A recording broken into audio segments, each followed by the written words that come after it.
మిత్రులారా నమస్తే. నేను మీ ప్రసాదమూర్తి. Welcome to ప్రమోటాక్స్. ఒక పుస్తకం ఎప్పుడెప్పుడు తెలుగులోకి వస్తుందా, ఎప్పుడెప్పుడు నా చేతుల్లోకి వస్తుందా, ఎప్పుడెప్పుడు ఆ పుస్తకాన్ని మీకు పరిచయం చేస్తానా అని ఎదురు తెన్నులు చూశాను. ఆ పుస్తకం ఎట్టకేలకు వచ్చేసింది, నేను చదివేశాను. అది 2025 ఇంటర్నేషనల్ బుకర్ ప్రైజ్ సాధించినటువంటి గొప్ప పుస్తకం.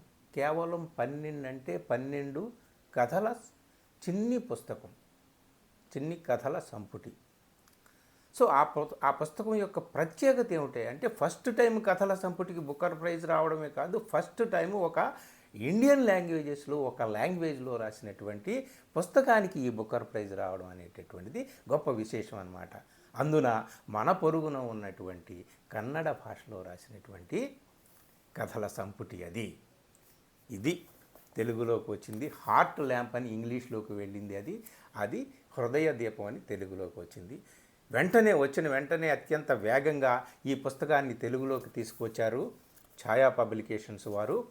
ఈ పుస్తకాన్ని, ఈ కథల సంపుటిని అందించినటువంటి రచయిత్రి బాను ముస్తాక్. ఈవిడ బాను ముస్తాక్ వృత్తిరీత్యా న్యాయవాది, యాక్టివిస్టు, అలాగే రచయిత్రి, కవయిత్రి కూడా. సో ఆమె ఇప్పటికే 6 కథా సంపుటాలు వేశారు, ఒక వ్యాస సంపుటిని, అలాగే ఒక పోయిటరీ కలెక్షన్ కూడా ఆమె వేశారనమాట. అయితే ఈ కథల సంపుటికి ఎందుకింత అంతర్జాతీయ ఖ్యాతి వచ్చింది, అసలు ఈ కథల్లో, ఈ 12 కథల్లో ఏమి ఉంది, ఏమిటి అనేటటువంటిది మనం ఇప్పుడు తెలుసుకుందాం.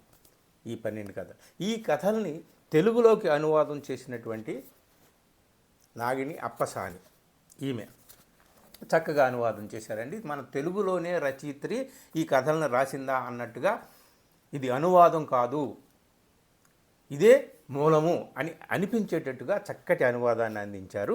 తప్పనిసరిగా మీరందరూ కూడా చదవాలి. అయితే ఈ కథల గురించి మనం 4 విషయాలు చెప్పుకోవాలి. ఒకటి ఏమిటంటే, ఫస్ట్ ఆఫ్ ఆల్ ఈ కథల్లోకి వెళ్ళే ముందు ఒక్కొక్క కథని ఒక్కొక్క పాయింట్ చెప్తానంతే. ఒక నీటి బిందువుని మీకు అందిస్తాను. మీరు ఆ నీటి బిందువు ఆధారంగా ఆ సాగరాన్ని వెతుక్కుంటూ వెళ్ళండి. మీ అరచేతుల్లో ఆ సముద్రాన్ని తీసుకొని చూడండి. అద్భుతాలే అద్భుతాలు. ప్రపంచవ్యాప్తంగా ఈ దేశం ఆ దేశం అని లేదు, ఈ మతం ఆ మతం అని లేదు, ఈ ప్రాంతం ఆ ప్రాంతం అని లేదు, ఈ భాష ఆ భాష అని లేదు. ప్రపంచంలో ఎక్కడున్నా సరే మానవ జాతిలో సగభాగమైనటువంటి స్త్రీల అణచివేత అనేటటువంటిది, పురుషుడు తన అహంకారంతో, తన ఆధిపత్య భావజాలంతో మతాన్ని, దేవుణ్ణి అడ్డు పెట్టుకొని ఏ విధంగా సాగించాడు, ఆ అణచివేత పరంపరలో రాటుదేలినటువంటి స్త్రీ ఏ విధమైనటువంటి పోరాట మార్గాన్ని పట్టాలి అనేటటువంటి గొప్ప సందేశం ఇచ్చినటువంటి పుస్తకం అండి ఇది, హృదయ దీపం. ఇది హృదయ దీపం, ఇది మొత్తం సమాజానికే గొప్ప గొప్ప అభ్యుదయ దీపం అన్నమాట. సో ఒక రచయిత కానీ, రచయిత్రి కానీ తాను వచ్చినటువంటి సమాజంలో చూసినటువంటి ఆ దుఃఖాలు, ఆ కష్టాలు, ఆ కన్నీళ్ళు, ఆ వేదనలు, ఆ రోదనలు, వీటినే అక్షరబద్ధం చేయగలుగుతారు. ఒక గురజాడ కానీ, శ్రీపాద నుంచి చలం దాకా మన సమాజంలో, హిందూ సమాజంలో స్త్రీల అణచివేత ఏ విధంగా సాగింది, దాని మీద స్త్రీలు ఏ విధంగా తిరుగుబాటు చేశారు అనేటటువంటి అనేక విషయాలు మనం తెలుసుకున్నాం కదా. అలాగే బాను ముస్తాక్ తాను పుట్టి పెరిగినటువంటి ముస్లిం సమాజంలో స్త్రీల అణచివేత ఏ విధంగా సాగింది, సాగుతూ ఉంది, స్త్రీలు ఏ విధంగా చైతన్యవంతులు కావాలి, అలాగే తమలో సగభాగమైనటువంటి స్త్రీలను, తమ కడుపున పుట్టిన బిడ్డలు, తమ తోడబుట్టినటువంటి బిడ్డలు, వాళ్ళు ఏ విధంగా అన్యాయం అయిపోతున్నారు, వాళ్ళ పట్ల మనం ఏం చెయ్యాలి, ఏం చేశాము అని ఆ సమాజం నుంచి వచ్చినటువంటి పురుష ప్రపంచం కూడా తెలుసుకోవాలి. వీటినన్నింటినీ కూడా అద్భుతమైనటువంటి ఒక్కొక్క కథను ఒక్కొక్క సినిమాలాగా, ఒక మహాకావ్యంలాగా ఆమె రాసింది. చదివి తీరాలి. ఏంటంటే కంటెంట్ మాత్రమే కాదు, విషయం మాత్రం వస్తువు మాత్రమే కాదు, ఆ కథను మలిచిన తీరు, ఆ కథలోకి పాఠకుల్ని తీసుకువెళ్ళినటువంటి తీరు, ఒక్కొక్కసారి లోయల్లోకి, ఒక్కొక్కసారి సముద్రంలోకి, ఒక్కొక్కసారి పర్వతాల మీదకి, ఒక్కొక్కసారి ఆకాశం మీదకి, ఎక్కడికి వెళ్ళినా సరే ఇదిగో స్త్రీ ఇదిగో ఇక్కడ ఉంది. ఆ మతం ఈ మతం అని కాదు, స్త్రీ దౌర్భాగ్యం ఇది, ఇలా బలహీనమైపోయింది, ఇలా హీనంగా దీనంగా శూన్యంగా మారిపోయింది అని చెబుతున్నటువంటి కథలు అంతటితో ఆగలేదు. నిప్పులు కురిపించింది, తిరుగుబాటు బావుట ఎగరేయించింది, విప్లవం బాట పట్టిస్తుంది. ఈ కథల పుస్తకంలో ఉన్నటువంటి గొప్పతనం అది. కాకపోతే ఇప్పుడు ఈ 12 కథల్లో ఏముంది ఏమిటి అనేటటువంటిది ఒక్కసారి నేను చిన్న చిన్న పాయింట్లు చెప్పుకుంటూ వెళ్తానండి మిత్రులారా. ఫస్ట్ కథే షాయిస్తా మహలు రాతి పలకలు. షాయిస్తా ఒక మహిళ, ముస్లిం మహిళ పేరు అన్నమాట.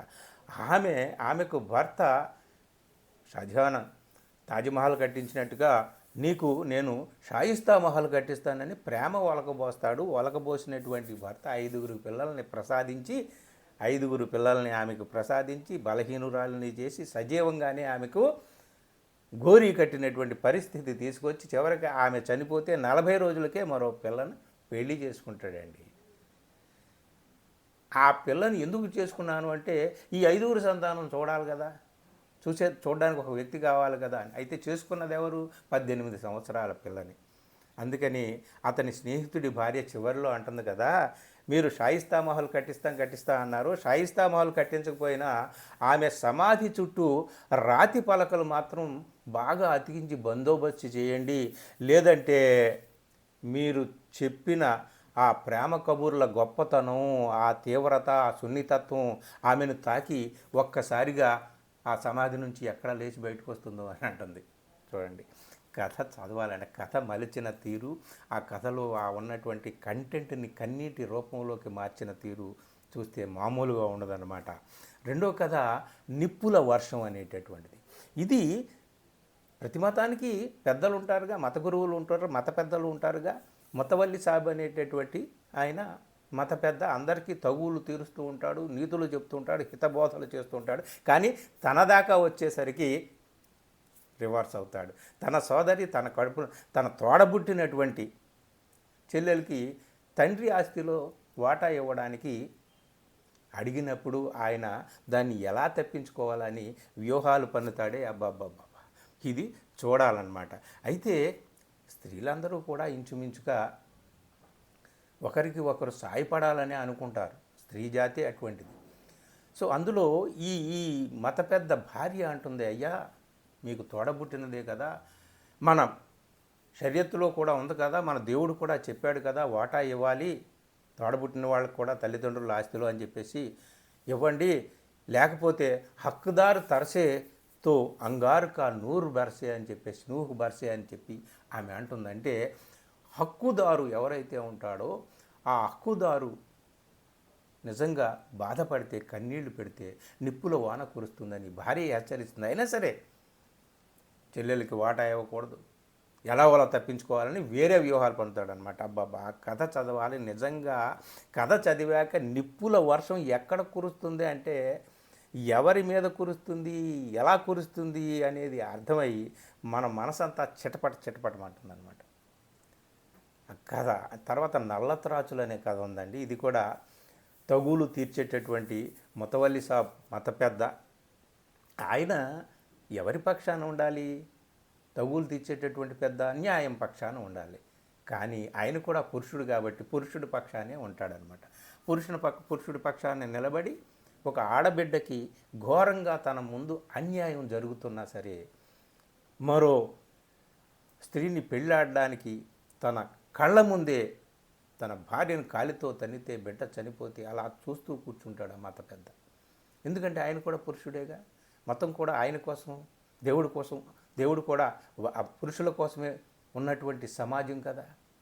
ఆ మతమా ఈ మతమా అని కాదు, అన్ని మతాల్లోనూ ఇదే జరిగింది. సో అది చూసినటువంటి ఆ దారుణమైనటువంటి ఘటన చూసినటువంటి చుట్టూ ఉన్నటువంటి స్త్రీలు, వాళ్ళు ముస్లిం స్త్రీలు ఎలా ఉంటారు, బురకాలు వేసుకుని నల్లటి పరదాల వెనుక ఉంటారు కదా, వాళ్ళు కాండ్రించి ఉమ్మేస్తారండి, వ్యంగ్యంగా మాట్లాడతారండి. ఆ మాటలన్నీ వింటే ఆ మత పెద్దకి చెమటలు పట్టేస్తాయన్నమాట. అల్లకల్లోలం అయిపోతాడు, భూకంపం వచ్చినట్టుగా ఫీల్ అవుతాడనమాట. అంటే నల్లటి పరదాల వెనక ఉన్నటువంటి అమాయకులైన బలహీనులైన వాళ్ళు బుస కొడితే నల్ల త్రాచులు అవుతారని చెప్పి ఈ కథలో మనకి రచయిత్రి చెప్తుందనమాట. సో దేవుణ్ణి అడ్డం పెట్టుకొని స్త్రీల మీద పెత్తనం చేసే మగజాతి మొత్తం గజగజ వణికిపోవాలి ఈ నల్లత్రాచుల కథ చదివితే. ఇంకోటి గుండె తీర్పు అని ఒక కథ ఉంది, 4వ కథ. అది పైకి చూస్తే అత్తా కోడళ్ళు తగువులాడుకుంటున్నట్టుగా ఉంటుంది, కానీ అలా సరదాగా నడిపి చివరికి ఎక్కడికి తీసుకువెళ్తాడంటే ఏకాకిగా ఉన్నటువంటి తన తల్లిని, ఎప్పుడో చిన్నప్పుడే భర్తను పోగొట్టుకొని కొడుకు కోసమే బతికినటువంటి తన తల్లిని తిరిగి వధువుగా చేయాలని, తిరిగి తల్లికి పెళ్లి చేయాలని ఆ కొడుకు చేసేటటువంటి ప్రయత్నము భలే అసలు అద్భుతంగా రాస్తుంది ఈ కథ. మీరు చదివి తీరాలన్నమాట. రెవల్యూషన్ అంటే ఎక్కడో ఉండదన్నమాట. అన్ని మతాల్లోనూ అన్ని ప్రాంతాల్లోనూ ఉంటుంది. ఇదొక రకమైనటువంటి రెవల్యూషన్. అందరూ కూడా వచ్చి, అమ్మా నువ్వెందుకు, ఇదేంటి, మన ఆచారాలు ఏమైపోతాయి, మన సంప్రదాయాలు ఏమైపోతాయి, మన కుటుంబం ఏమైపోతుంది, పరువు ఏమైపోతుంది అనే స్థితికి వచ్చేసరికి ఆమె దిగి వచ్చి నేను చేసుకుంటాను ఏంటంటావు కూడా అంటుంది. అది గొప్ప విషయం అనమాట. తర్వాత ఎర్రలుంగి అని 5వ కథ ఇంకొకటి ఉంది. ఇది ముస్లిం సమాజంలో సుంతి చేయడం చిన్నపిల్లలకి అనేటటువంటి కార్యక్రమం ఉంది. అది ఎలా జరుగుతుంది అనేది కళ్ళకు కట్టినట్టు చూపించి, ఈ కథలో ఏమిటయా అంటే ధనిక ముస్లిములు పేద ముస్లిములు వీళ్ళ మధ్య ఉండేటటువంటి అంతరం చాలా అద్భుతంగా చూపిస్తుందండి ఈ కథలో. చదివి తీరాలంటే మనం చెప్పుకోవడం అనేటటువంటిది కాదు. ఒక పేద ముస్లిం మహిళ ఇంత బిడ్డను 2-3 ఏళ్ళు కూడా లేని బిడ్డను చంకలో వేసుకుని ఈ బిడ్డకు కూడా సుంతి చేయండి అంటుంది. ఎందుకు అంటే అక్కడ సామూహికంగా డబ్బులు ఉన్నవాళ్ళు పేదవాళ్ళకి చేయిస్తున్నారు. వాళ్ళకి అలా చేసి వాళ్ళకి 4 కొబ్బరి చెప్పులు 10 బాదం పప్పులు పెడతారనమాట. అది ఆ తిండి కోసం బిడ్డను తీసుకొచ్చేది అస్సలు కడుపు దేవేస్తుందండి బాబోయ్. ఈ కథ చదివిన తర్వాత కొన్ని జన్మల తర్వాత అయినా సరే మన కడుపులో ఈ ఘటన మనల్ని తీవేస్తూనే ఉంటుంది. కథ చదివి తీరాలి. ఆ కథ చదివితేనే కానీ మనకి అర్థం కాదు సమాజంలో ఉన్నటువంటి, అంటే ఆర్థిక విషమ అసమానతలు ఉన్నాయి. అది ఆ మతమా ఈ మతమా అని కాదు, ముస్లిం సమాజంలో ఉన్నటువంటి దారిద్ర్యం, గర్భ దారిద్ర్యం, ఆ పేదరికం ఎంత దారుణంగా ఉంటుందో చెప్పేటటువంటి కథలు కూడా ఇందులో ఉన్నాయన్నమాట. కొన్ని హృదయ దీపం అని 6వ కథ ఉంటుంది. ఇది నిజానికి 5గురు పిల్లల్ని ఇచ్చి తల్లిని చేసి జీవితానికి మృత్యువుకి మధ్య అసహాయంగా వేలాడదీసి మరో పిల్లని పెళ్లి చేసుకోవడానికి సిద్ధమైన భర్తని ఎదిరించలేక, తల్లిదండ్రుల దగ్గరకు పోతే వాళ్ళ దగ్గర ఆదరణ లేక ఆత్మహత్యకు పాల్పడి చివరికి ఆ సంతానం కోసమైనా తాను బ్రతకాలి, లేకపోతే ఎలాగా అని చెప్పి రాజీ పడుతున్నటువంటి ఒక స్త్రీ హృదయ ఘోష ఈ కథ అండి. ఇది అంటే స్త్రీకి తాను చనిపోవడానికి కూడా స్వేచ్ఛ లేదండి. తాను చనిపోవడానికి కూడా స్వేచ్ఛ ఉండదు. ఎందుకంటే తనని అధమాధమంగా చూస్తున్నటువంటి, తనలో సగభాగమైనటువంటి భర్తను తీసి పక్కన పడేసిన పోవడానికి వీలు లేదు. సంఖ్యలలాగా పిల్లలు ఉంటారు కదా, చూడండి ఎంత విషమ స్థితి. అటు తల్లిదండ్రుల దగ్గరికి తిరిగి వెళ్ళలేదు. తల్లిదండ్రులు వదిలించుకోవడానికి చదువుతూ ఉన్న పిల్లల్నే పెళ్ళిళ్ళు చేసేస్తారు. పెళ్ళిళ్ళు అయిన తర్వాత వాళ్ళకి సమస్తం వాళ్ళలో ఉన్నటువంటి కళలు కానీ జ్ఞానాలు కానీ చదువుకునే ఆసక్తి కానీ సర్వం కూడా రూపుమాపుతాడు ఆ భర్త. ఇక అన్నీ పడిన తర్వాత ఇక బతకడం వేస్ట్ రా అనుకున్న తర్వాత పిల్లలు అడ్డుకొస్తారు. సో పిల్లల కోసమైనా బతకాలి. తర్వాత హై హీల్డ్ షూ, ఇది కూడా సామాన్య ముస్లింల యొక్క చిన్న చిన్న కళలు. తన భార్యకి తన వదిలిగారు, డబ్బున్న వదిలిగారు వేసుకునే హై హీల్ ఆ షూ లాంటి తన భార్య పాదాలు కూడా వేసుకోవాలని చెప్పేసి వెయ్యాలి, అలాంటి చెప్పులు కొనాలని కలగంటాడు. హై హీల్ షూ తన భార్యకు కూడా కొని ఆ సామాన్య ముస్లిం యువకుడు కొంటాడు. కానీ ఆ చెప్పులు తొడుక్కున్న తర్వాత ఆ సామాన్య ముస్లిం యువతి కడుపులో బిడ్డని, కాళ్ళ కింద చెప్పుల్ని బ్యాలెన్స్ చేయలేని అయోమయ స్థితిని ఆ భర్త అర్థం చేసుకోలేడు. ఈ కథ చదివితేనండి కాళ్ళ కింద చెప్పులు మాత్రమే కాదు, హృదయంలో ఏదో ఏదో తెగుతున్న చప్పుడు శబ్దం విని మనం అతలాకుతలం అయిపోతామండి. తర్వాత అతి గొప్ప కథ, ఈ మొత్తం 12 కథల్లో అల్టిమేటు చివరి సందేశం లాంటి కథ ఇది. ప్రభు ఒకసారి మగువగా మారి చూడు. పుట్టిన దగ్గర నుంచి, పెరిగిన దగ్గర నుంచి, పెళ్లి దగ్గర నుంచి, పిల్లల్ని కని భర్త అనాదరణకి గురయ్యి చివరికి శవంలాగా మారిపోయేటటువంటి స్థితి వచ్చిన తర్వాత ఇక ఎందుకురా ఈ బ్రతుకు అని ఒక్కసారిగా దేవుణ్ణి, ప్రభు ఒక్కసారి నువ్వు మగువగా మారి చూడు, ఎందుకంటే నువ్వు పురుషుల పక్షపాతివి, సహించే శక్తి నాకిచ్చావు, బాధలు పెట్టే గుణాన్ని వాడికిచ్చావు అని చెప్పి దేవుడికి డైరెక్ట్గా లేఖ రాస్తున్నటువంటి కథ ఇది అన్నమాట. ఎప్పుడు పురుషుని పక్షాన నిలబడేటటువంటి దేవుడికి తన హృదయ వేదన నివేదించుకున్న ఒక అబల ఆర్తనాదం ఈ కథ అన్నమాట. సో నా బాధ నా గాథ నీకు అర్థమవుతుంది, ఎందుకంటే నీ దగ్గర లెక్కలు చెప్పేవాళ్ళలో ఆడవాళ్ళు లేరు కదా అంటుంది. ఎంత గొప్పగా ఇది.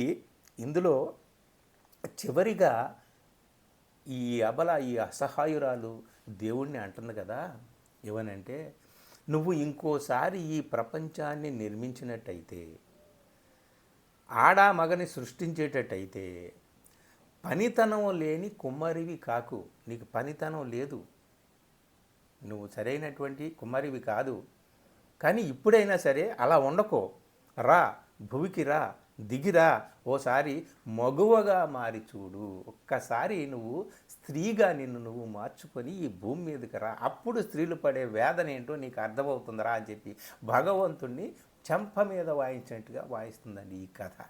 మామూలు కథ కాదు ఇది. మతం పేరు మీద పురుషుడు తన కోసం తాను సృష్టించుకున్న దేవుడి మీద ప్రతి స్త్రీ ఎక్కుపెట్టిన తిరుగుబాటు బాణం అన్నమాట. మత కట్టుబాట్లు అతి దారుణంగా ఉన్న సమాజంలో ఇలాంటి విప్లవం మామూలు విప్లవం కాదు, మామూలు విషయం కాదు. ఉన్నాడో లేడో తెలియని దేవుడికి గుండె అంటూ ఉంటే ఈ కథ చదివితే ఆ గుండె 1000 ముక్కలు కాదు 1,00,000 ముక్కలు అవుతుంది. ఈ కథ మీరు చదివి తీరాల్సిందే. 9వ కథ ఊసుల ఊయల.